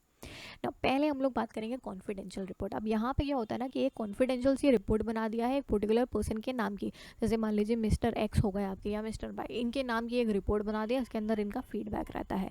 अब यहाँ पे केवल और केवल जो ऑथराइज पर्सनल है ना वो ही इसको व्यू कर सकता है, क्योंकि this is confidential in nature. फिर एसए मेथड, एसए मेथड क्या हो गया आपका कि एक पर्टिकुलर एम्प्लॉय है ना, अब इसके ऊपर केवल थोड़ा सा नहीं बताएंगे इसको कि इसकी परफॉर्मेंस कैसी, इसके ऊपर पूरा एसए लिख करके बताएंगे कायदे से कि इसकी परफॉर्मेंस आखिर कैसी ना। ओवर ईयर हम कह सकते हैं जो एम्प्लॉई है ना, एम्प्लॉई से ज़्यादा बड़ा रोल उसके मैनेजर का रहता है। अगर मैनेजर की राइटिंग स्किल्स बहुत ज़्यादा अच्छी है ना, तो वो तो बहुत अच्छा लिख लेगा, यानी वर्ड्स का खेल जिसको हम बोलते हैं। और अगर मेरा मैनेजर का कह लें, अगर हम लोग राइटिंग स्किल्स इतनी ज़्यादा अच्छी नहीं है, तो हमको क्या लगेगा कि एम्प्लॉई अच्छा नहीं है, इसीलिए हम कह सकते हैं लिखा नहीं ज़्यादा अच्छा से। तो हम कह सकते हैं एसए मेथड का यही मेजर ड्रॉबैक है कि यहाँ पे एम्प्लॉई से ज़्यादा जो रोल रहता है वो मैनेजर का रहता है, वो कितना अच्छे से लिख पाएगा, कितना अच्छे से वर्ड्स को घुमा सकता है या कुछ कर सकता है, कितना अच्छे से इलाबोरेट कर सकता है, हम कह सकते हैं। देन स्ट्रेट रैंकिंग मेथड, यहाँ पे क्या हुआ जैसे स्कूल वगैरह में नहीं होता था 10 बच्चे 1 से 10 तक रैंकिंग देते हैं, दिस इज व्हाट आपका straight ranking method is. Forced choice method, in force choice method जो रिव्यूअर है is given a number of statements that apply to the employer and the reviewer must decide whether each statement is true और false. कई बार क्या होता है ना, school में भी ऐसा होता था, कॉलेज में भी ऐसा होता था, एवरेज नागरिक कर देते थे। मतलब किसी भी कैंडिडेट को अगर 10 में से नंबर दे रहे हैं तो बहुत रेयर कैंडिडेट्स होते थे जिनको 9 या 10 देते थे, वरना 7 8, 6 ऐसे दे देते थे, 0 भी बहुत रेयर दे देते थे, मतलब कम नंबर भी नहीं देते थे, ज़्यादा नंबर भी देते थे, एवरेज मार्किंग जो है ऑलमोस्ट सबके कर दे, पास सबको कर देते थे जिसको हम बोले। तो फोर्स चॉइस डिस्ट्रीब्यूशन मेथड इसीलिए आया आपका कि ताकि आपको फोर्सफुली एक ही स्टेटमेंट चूज़ करना, मतलब बीच का कोई रास्ता नहीं चूज़ करना है, आपको ये बताना है क्या ये एम्प्लॉय रेगुलर है काम पे, येस और no, is the employee regular, yes no, आपको बताना है, ये नहीं यहाँ कभी है कभी नहीं है, तो आपको एक ही स्टेटमेंट यहाँ पे चूज करनी पड़ेगी। तो दिस इज व्हाट आपका force choice method is. Next आएंगे ग्राफिक रेटिंग स्किल्स के ऊपर। Graphic rating skill list the traits each employee should have and rate करेंगे, हम कह सकते हैं रेट करेंगे वर्कर्स को on a numbered scale for each trait. Now scores are meant to separate employees into tiers of performance which can play a role in determining promotion and salary adjustment. अब यहाँ पे हमने एक scale sort of बना दी, इसके ऊपर मैंने trades ले लिए, ट्रेड्स का मतलब मैंने कैरेक्टरिस्टिक्स ले ली। मान लीजिए कैरेक्टरिस्टिक्स हम कह सकते हैं, कुछ भी कैरेक्टरिस्टिक्स हो सकती हैं, जैसे एटीट्यूड कंट्रोलिंग आपका, या हम कह सकते हैं आपका रिपोर्टिंग, बीइंग ऑन टाइम, कुछ भी कैरेक्टरिस्टिक्स हमने ले लिया और हर एक कैरेक्टरिस्टिक को मान लीजिए मैंने मार्क्स दे दिया।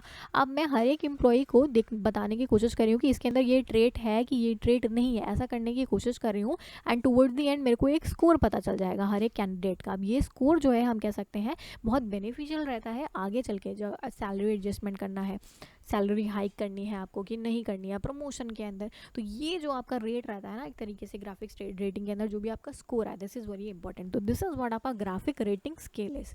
फिर आएंगे चेकलिस्ट मेथड के ऊपर। अब इंस्टेड ऑफ एन एसे या डिस्क्रिप्शन, ऐसे या डिस्क्रिप्शन की जगह या रेट करने की जगह एम्प्लॉयज़ को एक दूसरे के अगेंस्ट, हम लोग क्या करने की कोशिश करेंगे चेकलिस्ट मेथड के अंदर एक सीरीज ऑफ स्टेटमेंट बनाने की कोशिश करेंगे। नेगेटिव स्टेटमेंट भी होंगे उसके अंदर, एक पॉजिटिव स्टेटमेंट भी होंगे उसके अंदर, जहाँ पे इवैल्यूएटर को खाली क्या बताना है, येस नो, क्या ये है क्या ये नहीं है, खाली येस और नो करना पड़ेगा। अब ये चेकलिस्ट मेथड के अंदर टिक करना है आपको। आप लोगों ने जैसे अभी एडमिट कार्ड वगैरह डाउनलोड किया ना, वहाँ पे टिक करना था ना, बस उसी तरीके से यहाँ पे इवैल्यूएटर जो है उसको बहुत सारे स्टेटमेंट्स पूछे जाएंगे कि आपके एम्प्लॉय के अंदर ये है कि नहीं, वो है कि नहीं है, ये है नहीं, आपको खाली चेक करके रहना है, जैसे गुड बैड वर्स, इस तरीके से आपको कुछ भी स्टेटमेंट्स है येस नो वाले, कुछ भी आपको बस उस पर टिक करना है। तो दिस इज व्हाट हम कह सकते हैं checklist method is. Now critical incident technique की अगर हम बात करें, क्रिटिकल इंसिडेंट टेक्निक की अगर हम बात करें तो यहाँ पे जो क्रिटिकल इवेंट्स हैं, ये टेक्निक क्या बोलती है यार, नॉर्मल कैंडिडेट नॉर्मल सिचुएशंस में तो सारे कैंडिडेट्स अच्छे हैं, क्रिटिकल सिचुएशंस देखो। क्रिटिकल सिचुएशंस का मतलब जैसे मान लीजिए सडनली आपका एग्जाम का डेट आया, 10 दिन के अंदर एग्जामिनेशन, तो किस तरीके से किस हम कह सकते हैं कैंडिडेट ने किस तरीके से उसको सोचने की या वो किस तरीके से उसको इंटरप्रेट करने की कोशिश करी। कुछ कैंडिडेट जो थे वो एकदम से मतलब एकदम वो हो गए कि यार नहीं हो पाएगा मेरे से, नहीं हो पाएगा, और कुछ ने क्या किया, कोई बात नहीं 10 दिन तो है, I can do it, I have full confidence कि आई कैन डू इट। तो हम कह सकते हैं एक क्रिटिकल सिचुएशन के अंदर मेरे एम्प्लॉई ने कैसे रिएक्ट किया, आग लग गई, मशीनरी जो है आपका ब्रोक डाउन कर गई, उसने किस तरीके से रिएक्ट किया आपका, क्या उसने पहले आपको बताया, क्या उसने फायर जो है वहाँ पे बुलाया, फायर एग्जिट करवाई, सारा कुछ करवाया। तो यहाँ पे उन चीज़ों को एनालाइज करने की कोशिश करेंगे क्रिटिकल इंसिडेंट मेथड के अंदर।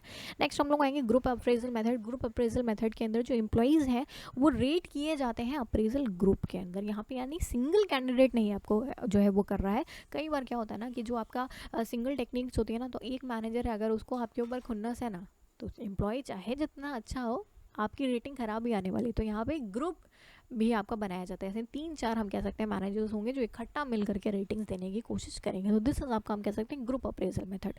फील्ड रिव्यू मेथड के अंदर क्या रहेगा कि कोई बाहर का बंदा रहेगा, आपको नहीं मालूम है कि वो आपको एनालाइज करने की कोशिश कर रहा है, वो क्या करेगा आपको देखेगा कि आप किस तरीके से काम कर रहे हैं, क्या कर रहे हैं, क्या नहीं कर रहे हैं, उसके अकॉर्डिंग हम कह सकते हैं वो आपकी परफॉर्मेंस इवेलुएट करेगा। Now this is the appraisal done by someone outside the employees. हम कह सकते हैं कोई बाहर से पर्सन आएगा, आपको दिखेगा कि आप किस तरीके से काम करें। तो ये इसलिए किया जाता है ना क्योंकि कई बार क्या होता है ना कि जो एम्प्लॉयज़ होते हैं, जो मैनेजर्स होते हैं, उनके खुद से फेवरेट कैंडिडेट्स होते हैं, ये दूसरे कैंडिडेट्स को ख़राब ही रेटिंग देते हैं। इनको जो उनके पीछे पीछे कैंडिडेट्स चलते हैं ना, आपको पता ही होगा, जो उनके पीछे पीछे चल रहा है मान लीजिए, उनको अच्छी अच्छी रेटिंग देंगे और बाकी सबको जो गए फिर तो है ना। स्कूल में भी होता था, स्कूल कॉलेज में कुछ टीचर्स होते थे ना, वो ऐसी रेटिंग्स देते थे, ऐसे मार्क्स देते थे।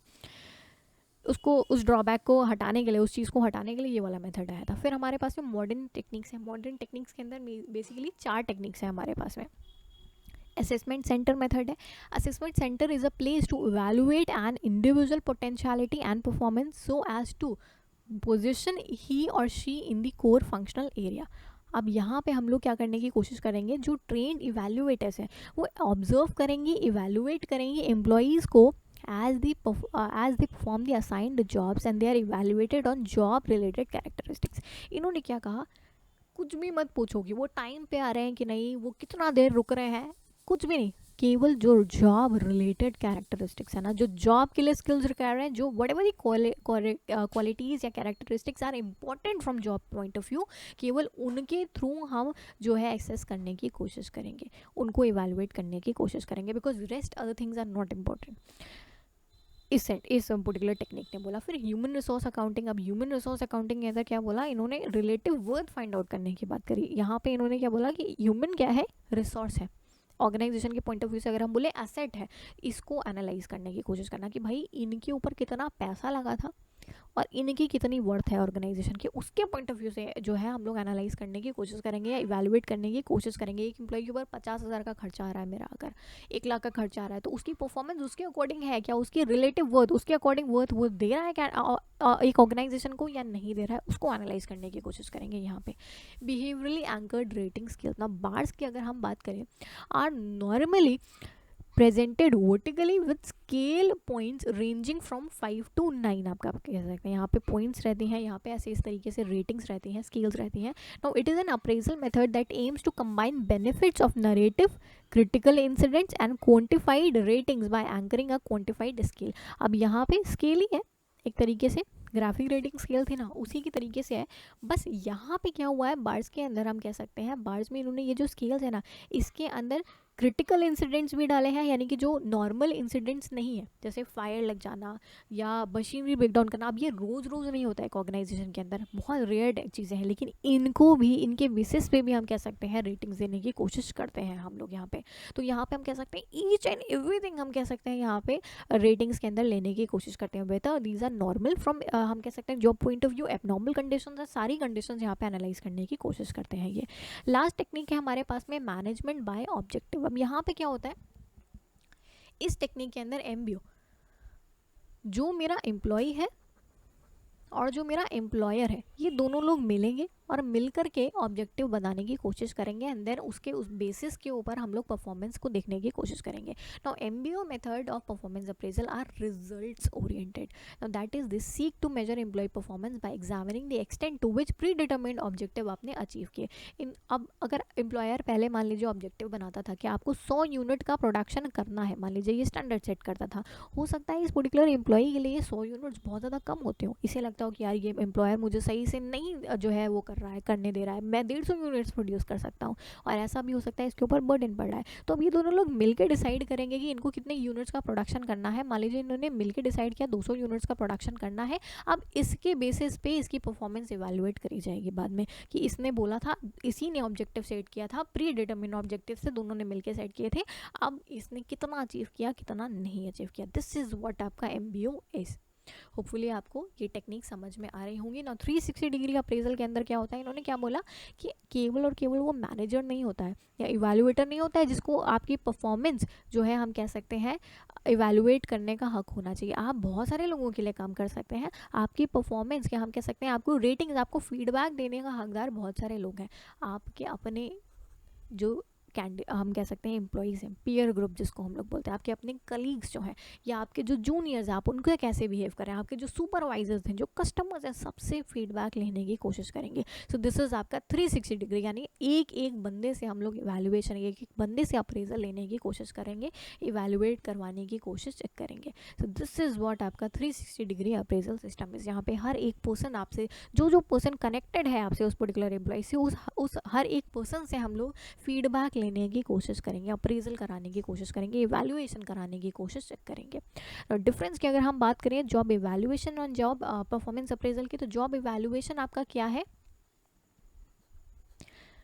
इसके बेसिस पे a job is rated. Job evaluation के अंदर हम लोग जॉब को रेट करने की कोशिश करते हैं कि ये मेरी जो जॉब है एक पर्टिकुलर ऑर्गेनाइजेशन के लिए कितनी ज़्यादा इंपॉर्टेंट है और कितना ज़्यादा पैसा देना चाहिए इस पर्टिकुलर जॉब के ऊपर हमें।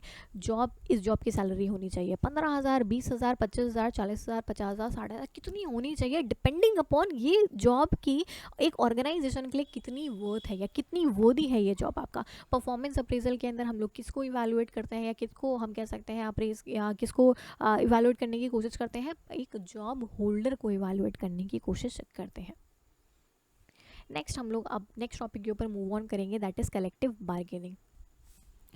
कलेक्टिव बार्गेनिंग करने की कोशिश करते हैं। कलेक्टिव बार्गेनिंग क्या है? कलेक्टिव बार्गेनिंग एक प्रोसेस जिसके तहत हम नेगोशिएशन करने की कोशिश कर रहे हैं, यानी एम्प्लॉयर और जो ग्रुप ऑफ एम्प्लॉयज़ हैं वो सर्टेन बेनिफिट्स, कंडीशंस या उसके लिए राइट्स वगैरह के लिए बार्गेनिंग करने की कोशिश करते हैं। तो ये बहुत इंपॉर्टेंट एलिमेंट है आपका इंडस्ट्रियल रिलेशंस का आपका। इससे हम कह सकते हैं एक strong bond between employer and employee जो है आपकी होनी चाहिए। अगर बहुत ज़्यादा हम कह सकते हैं स्ट्रेस है एम्प्लॉयर एंड एम्प्लॉई के बीच में, जो मैनेजर्स हैं आपके या एम्प्लॉयज़ हैं इनके बीच में अगर बहुत ज़्यादा स्ट्रेस है हम कह सकते हैं, तो एनवायरनमेंट बहुत ज़्यादा स्ट्रेसफुल रहेगा, उससे काम नहीं हो पाएगा। तो कलेक्टिव बार्गेनिंग के अंदर हम क्या बात करते हैं कि ये जो इन्वायरमेंट है ये बहुत ज़्यादा अच्छा होना चाहिए। ये जो हम कह सकते हैं रिलेशनशिप है एम्प्लॉयर एंड एम्प्लॉय के बीच में ये अच्छी होनी चाहिए। कैरेक्टरिस्टिक्स क्या है कलेक्टिव बार्गेनिंग की अगर हम बात करें, इट इज़ डायनेमिक, फ्लेक्सिबल होनी चाहिए, फिक्स्ड नहीं होनी चाहिए कलेक्टिव बार्गेनिंग की। ऐसा नहीं है कि बस इतना ये इसी पे डिसाइड कर दिया, हम इसके ऊपर तो नहीं करेंगे, इससे नीचे कुछ नहीं करेंगे, अदरवाइज़ हम जो है यहाँ पे धरना वरना देने बैठ जाएंगे। तो ऐसा कुछ नहीं होना चाहिए आपका। हम कह सकते हैं it is a group action and ये कंटिन्यूस प्रोसेस है,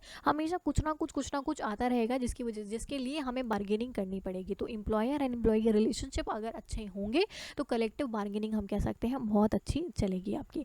देन अगर हम टाइप्स ऑफ कलेक्टिव बार्गेनिंग की बात करें तो क्या क्या है आपके लिए? कंजंक्टिव है, डिस्ट्रीब्यूटिव जिसको हम बोलते हैं, कोऑपरेटिव है, प्रोडक्टिविटी है आपका, कंपोजिट है आपका। इतनी तरीके की हम कह सकते हैं हमारे पास में है कलेक्टिव बार्गेनिंग। एक एक करके कवर अप करते हैं आपके लिए।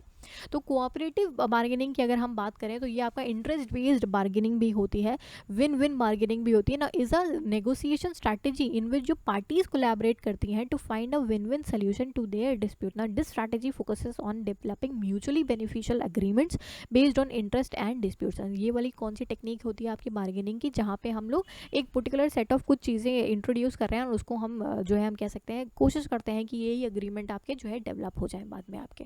देन कॉम्पोजिट बैंक अगर हम बार्गेनिंग की बात करें तो they are generally related to employee welfare and job security से रिलेटेड होते हैं ये वाली बार्गेनिंग स्ट्रैटेजी आपकी ना। फॉर इंस्टेंट ये कवर करते हैं फैक्टर्स जैसे वर्किंग कंडीशंस हो गई, पॉलिसीज़ हो गई, रिक्रूटमेंट कैसे करना है, डिसबिलिटी प्रोसेस क्या है आपका। एक तरीके से जो लॉन्ग टर्म रिलेशनशिप होता है ना आपका एम्प्लॉयर एंड एम्प्लॉई के अंदर जो बनता है, दिस इज थ्रू आपका कॉम्पोजिट बार्गेनिंग की। क्या वर्किंग कंडीशंस होंगी, जैसे हम लोग जॉब के लिए हायर होते हैं ना आपका, जो हम कह सकते हैं दिस थिंग इंटरव्यू के बीच में, इंटरव्यू ऊपर जो हम लोग डिसाइड करने की कोशिश करते हैं कहीं ना कहीं कि क्या कंडीशंस होंगी, क्या पॉलिसीज़ एंड एवरीथिंग आपका।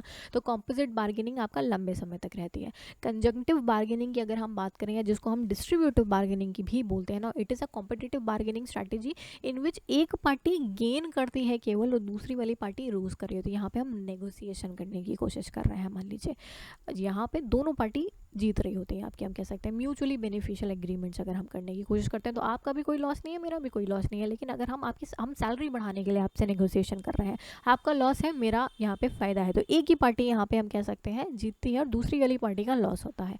फिर प्रोडक्टिव बार्गेनिंग की अगर हम बात करें तो ये वो कलेक्टिव बार्गेनिंग का तरीका है जहाँ पे जो एम्प्लॉयज़ हैं ऑर्गेनाइजेशन के वो अग्री करते हैं चेंजेस के लिए which are intended to improve productivity आपका। अब यहाँ पे हम लोग किस लिए बार्गेनिंग करने की कोशिश कर रहे हैं? कहीं ना कहीं पे को इंक्रीज़ कर रहे हैं आपकी और इसके बदले आपका काम इंक्रीज़ करने की कोशिश कर रहे हैं हम। इस तरीके की अगर बार्गेनिंग हो रही है तो प्रोडक्टिविटी इंक्रीज़ करने के लिए आपकी अगर बार्गेनिंग हो रही है कि हम आपका ये बेनिफिट इंक्रीज़ करें या ये चीज़ इंक्रीज़ करें और आपको अपनी प्रोडक्टिविटी ऊपर लेके जानी पड़ेगी, दिस इज़ आपका productive bargaining. Next will talk about जो है this thing workers participation in management. Will talk about workers participation की अगर हम बात करें ना, there are two distinct group of people in an undertaking. एक तो मेरे मैनेजर्स होते हैं और दूसरा मेरा हम कह सकते हैं वर्कर्स होते हैं। वर्कर्स का पार्टिसिपेशन क्या मैनेजरियल फंक्शंस के अंदर बहुत ज़्यादा इंपॉर्टेंट रहता है। तो पार्टिसिपेशन दो फॉर्म में हो सकता है आपका, एक तो असेंडिंग पार्टिसिपेशन हो सकता है, एक आपका डिसेंडिंग पार्टिसिपेशन हो सकता है। नो असेंडिंग पार्टिसिपेशन की अगर हम बात करें, इन दिस जो वर्कर्स हैं may be given an opportunity to influence managerial decision. अब यहाँ पे ये आगे रहेंगे, ये इन्फ्लुएंस कर सकते हैं डिसीजंस को। और डिसेंडिंग के अंदर क्या होता है, in this they may be given more powers to plan and make decisions आपका than their own work. Now this form of participation is quite popular in many organizations. आपका यहाँ पे हम क्या कह सकते हैं, जो भी डिसीजंस हैं उनको अपॉर्चुनिटी दी जा रही है कि वो मैनेजरियल डिसीजंस को इन्फ्लुएंस कर सकते हैं कहीं ना कहीं, और यहाँ पे इनको पावर्स ही बढ़ाई जा रही है डिसेंडिंग पार्टिसिपेशन के अंदर. नेक्स्ट आएंगे ऑब्जेक्टिव क्या है. अगर हम बात करें वर्कर्स पार्टिसिपेशन का ऑब्जेक्टिव क्या रहता है, कहीं ना कहीं हम क्वालिटी अपने प्रोडक्ट की बनाना चाहते हैं. जो मेरे एम्प्लॉयज़ हैं ना, इनके अंदर क्रिएटिव थिंकिंग लाना चाहते हैं कि अगर ये डिसीजन मेकिंग के अंदर अगर पार्टिसिपेट कर रहे हैं तो जाहिर सी बात है अगर इनके अंदर हम कह सकते हैं कॉन्फिडेंस आएगा कि नहीं मेरे अकॉर्डिंगली मैंने कुछ इन्फ्लुएंस किया मैनेजरियल डिसीजन को, मेरी वजह से कोई डिसीजन इन्फ्लुएंस हुए, कोई पॉलिसीज इन्फ्लुएंस हुई या कुछ हुआ आपका. सो दिस इज हम कह सकते हैं आपका कन्वेंशनल, जो पिछला हम कह सकते हैं ट्रेडिशनल चीज़ें थी उससे हम लोग थोड़ा सा हम कह सकते हैं आगे अप्रोच के अंदर गए. कहीं ना कहीं जो ट्रेडिशनल अप्रोच थी ना, ये सारा कुछ जो हमें एम्प्लॉयज़ को बताना है खाली वो वही काम कर रहा होता था. तो ये वाले अप्रोच के अंदर हम लोग कह सकते हैं एम्प्लॉयज़ के ऊपर भरोसा करते हैं.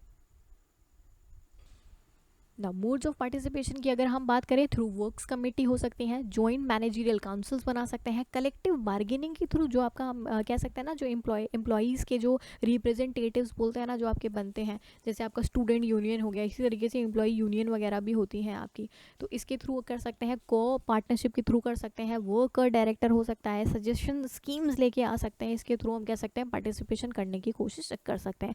There are various techniques for participation. Again these are not very important from your examination point of view, still आपको नाम पता होने चाहिए. So we won't skip anything हम कह सकते हैं, but we would focus upon the जो आपका इंपॉर्टेंट चीज़ें हैं. जो अनइम्पॉर्टेंट है, थोड़ा सा कम इंपॉर्टेंट है, उनको स्किप नहीं करेंगे, पढ़ेंगे उनको भी. नेक्स्ट आएंगे हम लोग 5 लेवल्स क्या क्या है हमारी मैनेजमेंट के. इंफॉर्मेटिव लेवल है.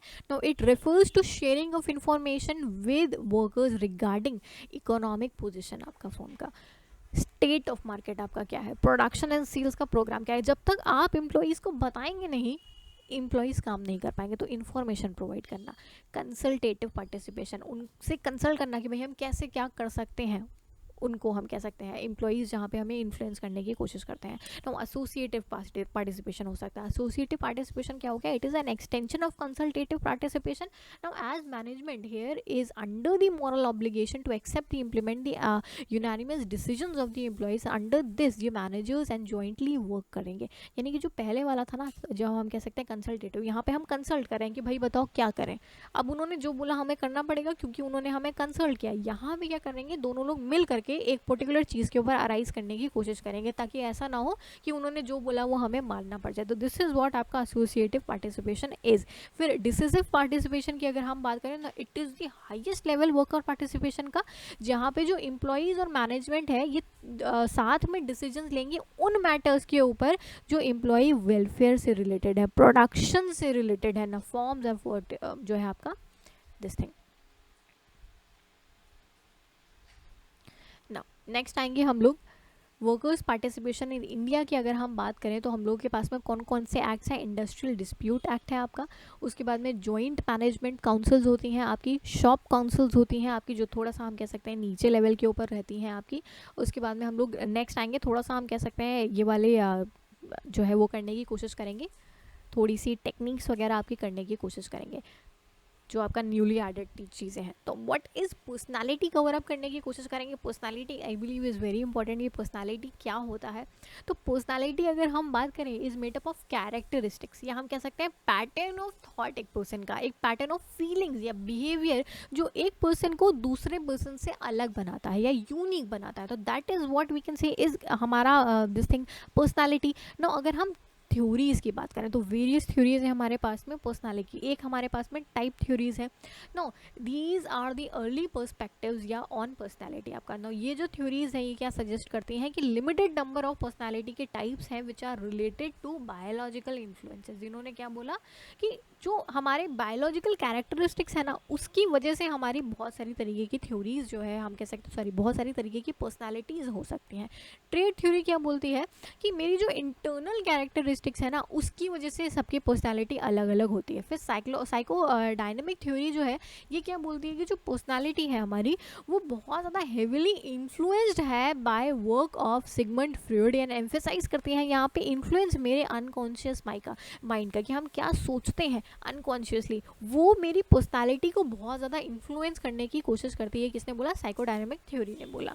फिर हमारे पास में बिहेवियरल थ्योरीज है ना, बिहेवियरल थ्योरीज ने सजेस्ट किया कि जो पर्सनालिटी है is a result of interaction जो एक पर्सन करता है इंडिविजुअल और उसका एनवायरनमेंट। अगर हमारा एनवायरनमेंट बहुत ज़्यादा अच्छा है तो हमारी पर्सनालिटी बहुत ज़्यादा, हम कह सकते हैं, प्लीजिंग रहेगी, और अगर हमारा एनवायरनमेंट अच्छा नहीं है, एनवायरनमेंट में नेगेटिविटी है, तो मेरी पर्सनालिटी भी उसी तरीके से हो जाती है। अब अगर हम बात करें ह्यूमनिस्ट थ्योरी की, तो ये थ्योरीज एम्फेसाइज करती हैं on the importance of free will and individual experience in developing जो है आपका पर्सनालिटी। अब ये थ्योरीज क्या बोलती हैं कि एक पर्सन जो है, हम कह सकते हैं, उसका जो एक्सपीरियंस है, वो पर्सन क्या काम करता है या उसका जो लाइफ का एक्सपीरियंस है, ये हमारी पर्सनालिटी डेवलप करते हैं। आप एक पर्सन को बोलते हैं ना हम लोग कि हमारा जो ग्रुप है, जो भी हमारा जिस तरीके का ग्रुप रहता है, वो डिटरमाइन करता है कि हम क्या सोचते हैं या हम क्या करते हैं। सो this is what humanist theory आपकी बोलने की कोशिश करती है, कि हम जो एक्सपीरियंसेस है हमारे, उसकी वजह से हमारी पर्सनालिटी के ऊपर इन्फ्लुएंस जो है वो पड़ता है। नेक्स्ट अगर हम बात करें टाइप्स ऑफ पर्सनालिटी के, तो 16 तरीके की कुछ पर्सनालिटी होती हैं। थोड़ा सा जल्दी हम लोग कवर अप करने की कोशिश करेंगे। एक तो हो गया इंस्पेक्टर, जिसको हम लोग बोलते हैं ISTG पर्सनालिटी। अब ये लोग बहुत इंट्रोवर्ट टाइप के लोग होते हैं, बहुत सोचते हैं, बहुत जज वगैरह करने की कोशिश करते हैं, और ऑफन इनको हम लोग गलत समझ लेते हैं। जो लोग कम बोलते हैं ना, इंट्रोवर्ट सॉर्ट ऑफ, जो जल्दी घुलते मिलते नहीं हैं लोगों से, इनको लोग जल्दी, हम कह सकते हैं, मिसअंडरस्टूड कर लेते हैं। इनको लगता है कि इनके अंदर बहुत ज़्यादा एटीट्यूड है। तो इस टाइप के लोग, इंस्पेक्टर टाइप के लोग, दूसरों को जज करने की कोशिश करते हैं, ज़्यादा इंटरेक्ट घुलने मिलने की कोशिश नहीं करते हैं। फिर काउंसलर टाइप के लोग हैं। अब ये जो है, जो इंट्रोवर्टी रहते हैं, यहाँ पे जज करने की भी कोशिश करते हैं, लेकिन इनकी इमेजिनेशन जो है बहुत ज़्यादा क्रिएटिव रहती है, इनके आइडियाज़ बहुत ज़्यादा अच्छे होते हैं। फिर हमारे मास्टरमाइंड टाइप के लोग, अब ये सेल्फ सफिशिएंट है, इनको दूसरों की ज़रूरत नहीं होती है, अकेले काम कर लेते हैं। कुछ लोग होते हैं ना, अकेले ट्रैवल कर लेंगे, अकेले ही सारा कुछ कर लेंगे, they do not need anybody, हम कह सकते हैं। तो ये मास्टरमाइंड टाइप के लोग होते हैं आपके। फिर एक गिवर वाले, जो बहुत ज़्यादा आउटस्पोकन होते हैं। No these are highly participating, ethical लोग होते हैं। यूजुअली इनको पता है कि किस तरीके से दूसरों से कनेक्ट करना है, no matter of their background. कुछ लोग होते हैं ना, इजिली कनेक्ट कर जाते हैं एकदम से आपके। फिर क्राफ्ट्समैन, अब ये जो है मिस्टीरियस लोग हैं आपके, जो usually very rational, very logical होंगे, सबसे बात नहीं करेंगे। ना दीज आर इंट्रोवर्ट, लेकिन ये थोड़े अलग टाइप के इंट्रोवर्ट हैं। रैशनली बात करें, सबसे नहीं करेंगे, लेकिन ऐसा भी नहीं है कि किसी से भी नहीं करेंगे, बहुत सेलेक्टिव लोगों से कम्युनिकेशन करने की कोशिश करते हैं, क्राफ्ट्समैन टाइप के। फिर द प्रोवाइडर, एकदम एक्सट्रोवर्ट्स आपके। स्टीरियोटिपिकल एक्सट्रोवर्ट, हम कह सकते हैं, इतने ज़्यादा खुश या इतने ज़्यादा पॉपुलर होते हैं ना, होता है स्कूल कॉलेज में एक या दो बच्चे ऐसे होते थे तो बहुत ज़्यादा पॉपुलर होते थे आपके, पता नहीं क्यों popular, they are the providers, हम कह, उनकी पर्सनैलिटी ऐसी होती है। एक आइडियलिस्टिक, जिनको हम कह सकते हैं, जो क्वाइट होते हैं, रिजर्व रहते हैं। अब ये खुद से बात करना प्रेफर करते हैं। होता है ना, कुछ लोग अपने आप को, अपने से बात करना, अपने आप से ही एक्सपर्ट एडवाइस लेने लग जाते हैं। दीज आर सॉर्ट ऑफ आपका आइडियलिस्ट, जो खुद को ही हम कह सकते हैं आइडियल मानते हैं। फिर द परफॉर्मर, अब ये वाले जो लोग हैं एंटरटेनर्स टाइप के होते हैं। कुछ लोग होते हैं ना, बहुत ज़्यादा जो है जोक्स क्रैक करते हैं, ये सारा, दीज आर द परफॉर्मर्स आपके। एक चैम्पियन टाइप के लोग होते हैं आपके, और दीज आर एक्स्ट्रावेटेड, इंट्यूटिव फीलिंग्स रहती है इनके अंदर। दिस पर्सनैलिटी टाइप जो है आपकी हाइडली इंडिविजुअलिस्टिक रहती है आपकी। अब ये जो है अपने खुद के मेथड्स क्रिएट करने की कोशिश करते हैं, अपने खुद की हैबिट्स वगैरह क्रिएट करने की कोशिश करते हैं। द डूअर रहते हैं आपके। डूअर क्या है आपका, कह सकते हैं थोड़े से जो इमोशनल टाइप के लोग रहते हैं ना, वो आपके। फिर सुपरवाइजर, जो हम कह सकते हैं लोगों को बताने की कोशिश करते हैं कि क्या सही है, क्या गलत है आपका, क्या सोशली एक्सेप्टेबल है, क्या नहीं है, ये वो बताने की कोशिश करेंगे। द कमांडर आपका, अभी जो द कमांडर पर्सनैलिटी है ना, ये फोकस करते हैं एक्सटर्नल एस्पेक्ट्स के ऊपर, एक्सटर्नल एस्पेक्ट्स के ऊपर फोकस करने की कोशिश करते हैं। उसके बाद में ओके, सो द थिंकर हो जाएंगे आपके, जो ब्रिलियंट थ्योरीज वगैरह देने की कोशिश करते हैं, लॉजिक से रिलेटेड नहीं होते हैं, हालांकि एक तरीके से ये वाले लोग आपके। फिर नर्चरर होते हैं आपके। अब विजनरी लोग होते हैं, विजनरी लोग हम कह सकते हैं जो बहुत रेयर है वर्ल्ड के अंदर आपका, जिनका एक विजन है ऑब्जेक्टिव, यानी सारी चीज़ों को कहीं ना कहीं एनालाइज करने की कोशिश करते हैं ये वाले लोग। फिर एक कंपोजर वाले लोग होते हैं जो हम कह सकते हैं बहुत ज़्यादा वार्म, बहुत ज़्यादा अप्रोचेबल रहते हैं, यानी हम कह सकते हैं एक बीच का पर्सनैलिटी, इंट्रोवर्ड भी नहीं है ये आपके और ये आपके ज़्यादा एक्सट्रोवर्ड भी नहीं है, बीच वाले लोग हैं आपका। नेक्स्ट आएंगे परसेप्शन। परसेप्शन की अगर हम बात करें, what exactly do you mean bye perception? Perception क्या है? एक पर्टिकुलर हम कह सकते हैं सिचुएशन के अंदर जो भी आपका हम कह सकते हैं ओपिनियन है, दैट इज नोन एज आपका परसेप्शन, नज़रिया आपका। Now our perception are based on how we interpret all these different sensation. जो भी है भाई, अगर एक पर्टिकुलर चीज़ है, कुछ भी आपको, एक मैंने टी शर्ट ही देखी मान लीजिए या एक ड्रेस देखी, तो क्या अलग अलग परसेप्शन होगा आपका।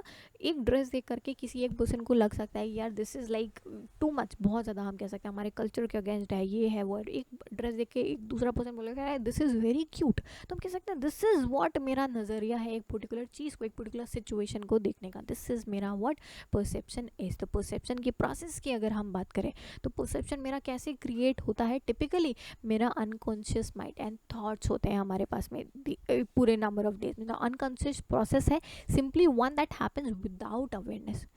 अब कंसेप्शन मेरा नज़रिया हम कह सकते हैं हम सोच समझ के नहीं बनाते, हम कह सकते हैं अपने आप हो जाता है, अनकॉन्शियसली ये चीज़ें आपकी हो जाती हैं।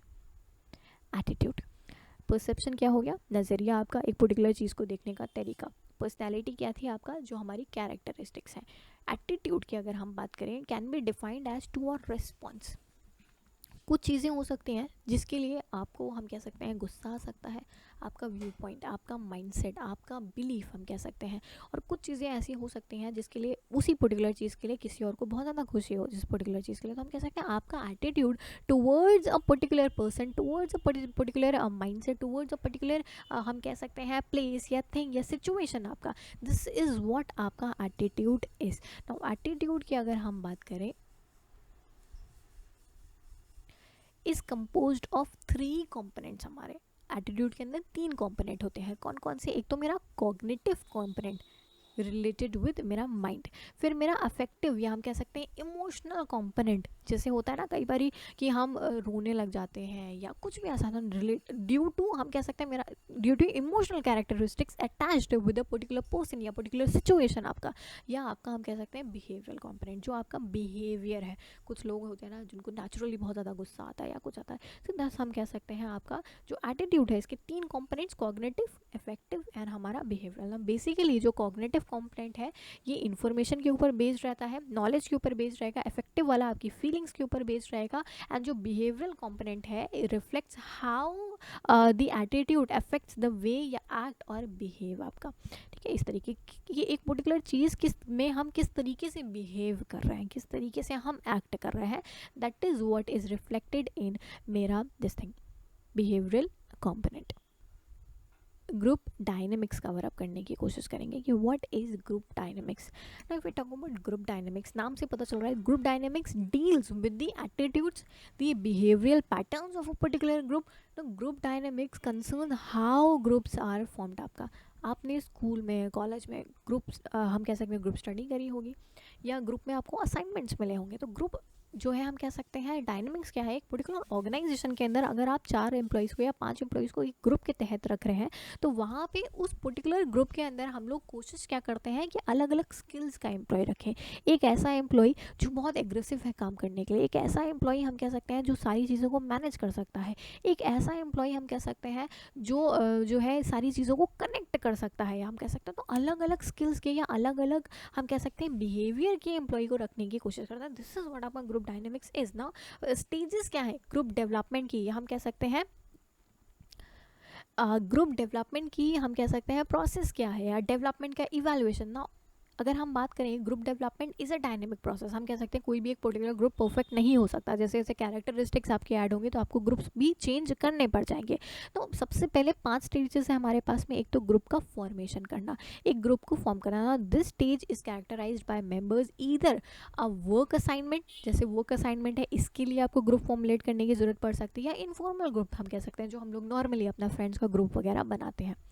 उसके बाद में स्टॉर्मिंग आपका next stage in this group is marked by formation of dyads and triads. Now members seek out familiar या similar individual and begin a deeper sharing. होता है क्या कि 5 लोगों का ग्रुप है अगर, तो यहाँ पे 2 लोगों से ज़्यादा अच्छी इंटरेक्शन होती है आपकी या एक से ज़्यादा अच्छी इंटरेक्शन होती है आपकी. हैपेंस एवरी टाइम, चाहे आप फॉर्मल ग्रुप की बात करें चाहे इनफॉर्मल ग्रुप की बात करें, एक या दो से हम ज़्यादा डीप में कम्युनिकेट करने की कोशिश करते हैं. सो this is what storming is आपका.